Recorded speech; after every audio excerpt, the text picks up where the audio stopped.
Full name is Wallace Wright, Jr. I served in the U.S. Navy for 8 years. I'm very proud of it. When I was 16, I told my mom, I said, Mom, I got to get out of here. I mean, I just have to get out of here. I liked the Navy. I liked it very much. The Navy made a human being out of me. My name is Colton Nelson. I served for 4 years in the United States Marine Corps. I always wanted to join the military, ever since I was like a little kid pretending to be a grunt, running around with sticks and stuff. I remember all the aftermath of 9/11, and I guess you could say that's kind of where I built most of my ambition to go, was the aftermath of 9/11. My name is Judith Amy. I served in the U.S. Navy Nurse Corps. I was stationed aboard the USS Repose. It was on station in Vietnam. So the plane is landing in Da Nang, and there are all these towers around with guards protecting the planes. And so they said, you need to get off the plane as quickly as you can, get away from the aircraft. Yeah, the base I went to in '68 was the most hit base in the whole country. I thought, well, I guess they sent me here for a reason. Robert Kenneth Keene, United States Air Force, Ben Tui Air Base, Vietnam. I know when the plane landed in Tan Son Nhut in Saigon, I happened to see a Jeep down at the bottom with a machine gun mounted in the back. I guess reality kicked in. We're not in Kansas anymore. A friend of mine told me that we were going to send a flotilla of destroyers in Tokyo Bay, and I had better get in there before the war's over. So I got in. My name is Leroy A. Olson. At the age of 17, I enlisted in the U.S. Navy. I served on a landing craft infantry. What we did is picked up troops in staging areas and landed them on hostile beaches.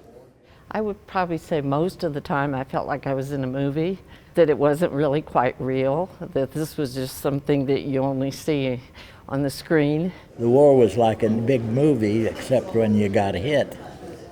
That seemed to be it. I was in Incheon Harbor in Korea, and one of the minesweepers either got hit or blew up or something, and we were fairly close to it, and I and a couple of guys started jumping in. We went in to try to help them out, I had my first one in, I went back for the second one, and then that's when our ship got hit, and I got hit in the stomach, and the guy had shrapnel in my left leg in 4 or 5 places. And the way we worked on the ship, you're 12 hours on, 12 hours off. That's just what you did. And so I was with them a lot. And it was really an amazing experience. At least once a week I could expect a letter from Mom. And I looked forward to it after a while, Of course, there was no phones, Back in those days, our family didn't have phones.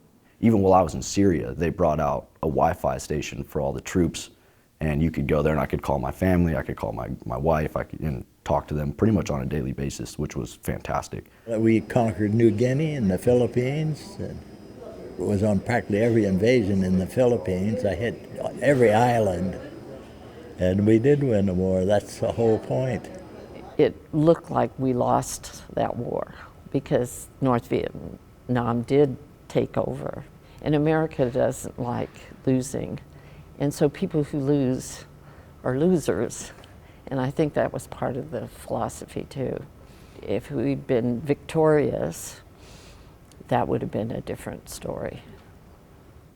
I think it was tougher coming back than it was over there. Granted, you're dodging munitions, but the way a lot of the guys were treated when they came back, it wasn't right. Our soldiers and Marines would go on liberty from the hospital in Oakland, and they'd go to Berkeley and get beaten up and accosted and so forth. And so I knew about that, but somehow I thought it would be different for me. And I really thought that other nurses would want to hear about the experience, you know, just professionally. Nurses quickly learned, don't talk about it. I think it would help if they understood more. Even guys today, they're coming back pretty well shot up, beat up, and what have you.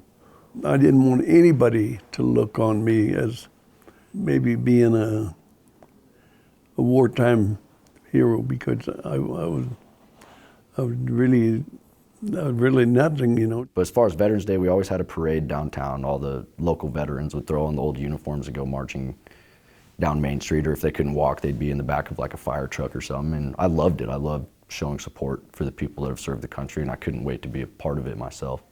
Would I do it again? Wow. I'd do it in a heartbeat again, never ask the question why. Yes, I would. I would be proud to. I'd be very proud to. It's a wonderful experience, really. You know, the situation had to be taken care of. And essentially, I assume I helped take care of it. Yes, if needed, I'd go back in a heartbeat. I was doing a job. At least that's the way I looked at it. Yeah, I'm proud I'm a veteran.